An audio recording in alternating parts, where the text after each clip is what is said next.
Muy buenos días. En esta ocasión les voy a hablar sobre la tarea 5, el cual corresponde a las diferencias y similitudes entre contrato público y privado. Mi nombre es Elise Liliana Sánchez Rivera, estudio el programa de Contaduría Pública y mi tutor es el profesor Harvey Rincón. Em, bueno, les voy a decir las diferencias y similitudes de un contrato público y privado. El contrato público, pues como su palabra lo dice, público. Este contrato está directamente enfocado a fines con el Estado, donde una de las partes es un ente público y también debe está sometido a un régimen jurídico. El contrato privado se realiza de acuerdo en un acuerdo entre dos o más partes que pactan beneficios e ingresos o intercambio de servicios sin que exista un ente administrativo entre ellos.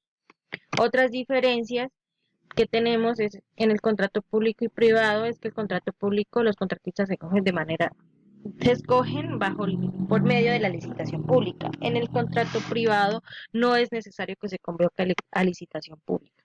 En el contrato público la contratación es más compleja porque debe cumplir con unos trámites legales exigidos por el Estado.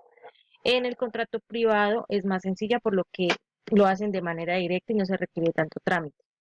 En el contrato público, para poder contratar con el Estado, es requisito indispensable estar inscrito al registro único de proponentes. En el contrato privado solo se solicita una buena propuesta. En el contrato público se busca un beneficio social a desarrollar una obra que beneficie al Estado.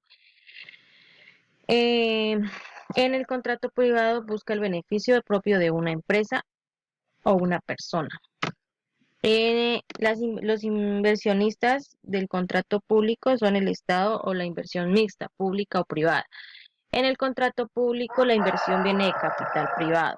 Las partes del contrato público y privado tenemos el título, el cual señala la clase de contrato que se ha estructurado, el cuerpo sustantivo, donde se identifica las partes involucradas y se brinda información contextual como la fecha de la firma del contrato, las representaciones intervinientes y la identificación de los objetos o servicios comprometidos.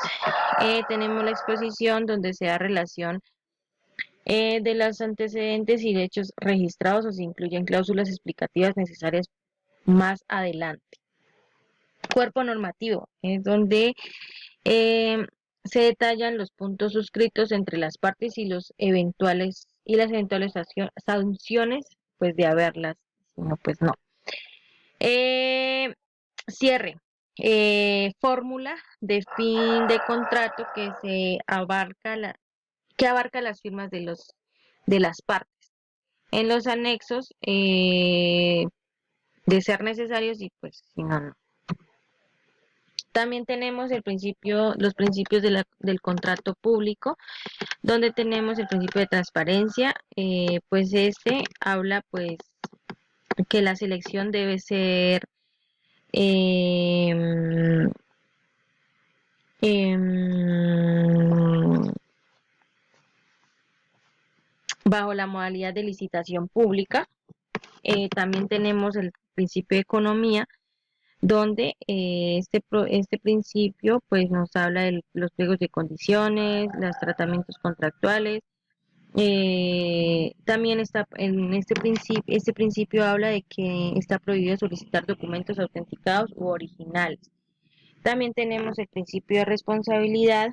Este principio explica que los servidores públicos están obligados a hacer cumplir los fines de la contratación estatal. En la ecuación contractual,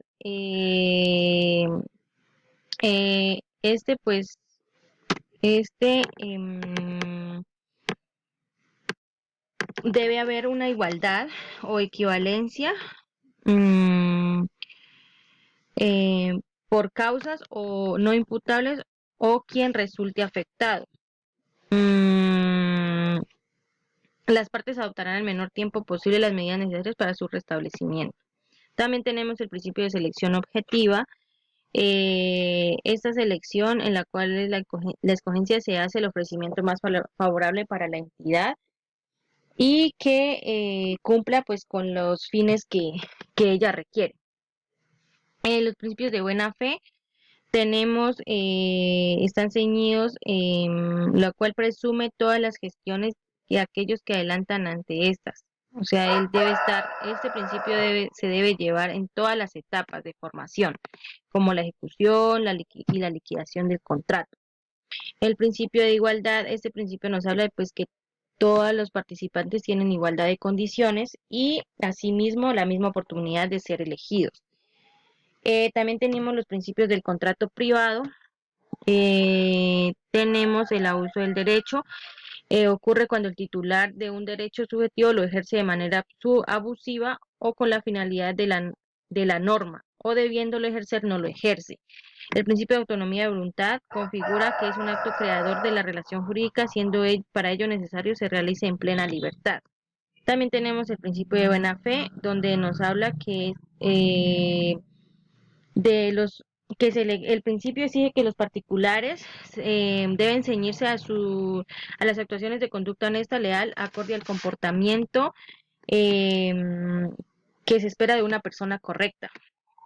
El principio de consensualidad, este principio hace referencia al mutuo acuerdo y a la expresión de la voluntad entre dos o más partes o personas.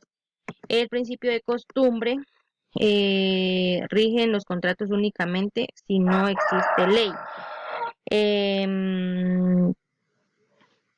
Ese también es cuando se generan vacíos legales. El principio de enriquecimiento sin causa, este nos habla de que el enriquecimiento sin causa se requiere que un patrimonio reciba el aumento o expensas de otro sin causa que lo justifique. También tenemos el principio del error común, el principio general, este principio invencible crea un derecho, constituye uno de los casos excepcionales dentro de un ordenamiento. Eh,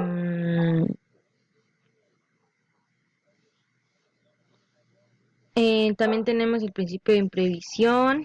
Se trata de la obligación que tienen las partes para celebrar un contrato y de cumplirlo en la forma como fue acordado. También tenemos el principio de relatividad, donde donde se generan derechos u obligaciones respecto a personas extrañas o que puedan atribuirse a su alcance general. También tenemos los tipos de contratos públicos y privados. En los contratos públicos tenemos el contrato de obras públicas, contrato de concesión de obras públicas, contrato de concesión de servicios, contrato de suministro, contrato de servicios y contratos mixtos. Los contratos privados tenemos los unilaterales, bilaterales, onerosos, gratuitos, conmutativos, aleatorios, principales, accesorios, real, solemne y consensual. También el, ¿qué es la responsabilidad? ¿Qué responsabilidad por el incumplimiento del contrato público y privado? Ante el incumplimiento contractual, el acreedor, en procura de la protección del derecho, está facultado para pedir el cumplimiento de la obligación o resolución por convenio. Además, puede reclamar bien de manera directa o consecuencial el resarcimiento del daño irrogado por la insatisfacción total o parcial de la obligación o por su defectuoso cumplimiento. También nos piden explicar la aplicación del principio de igualdad de interés general y particular. El principio de igualdad es el derecho del particular que participa en un proceso de selección en idénticas oportunidades respecto de otros oferentes y recibir el mismo tratamiento, por lo cual la Administración no puede establecer cláusulas discriminatorias en las bases de los procesos de selección o beneficiar con su comportamiento a uno de los interesados o participantes en perjuicios de los demás. El principio de igualdad implica la garantía para las personas naturales y jurídicas que pretendan contratar con el Estado y que las oportunidades para todos serán las mismas que el Estado finalmente elegirá a la oferta más favorable para la administración. Bueno, eso es todo de los que le quería hablar. Muchas gracias.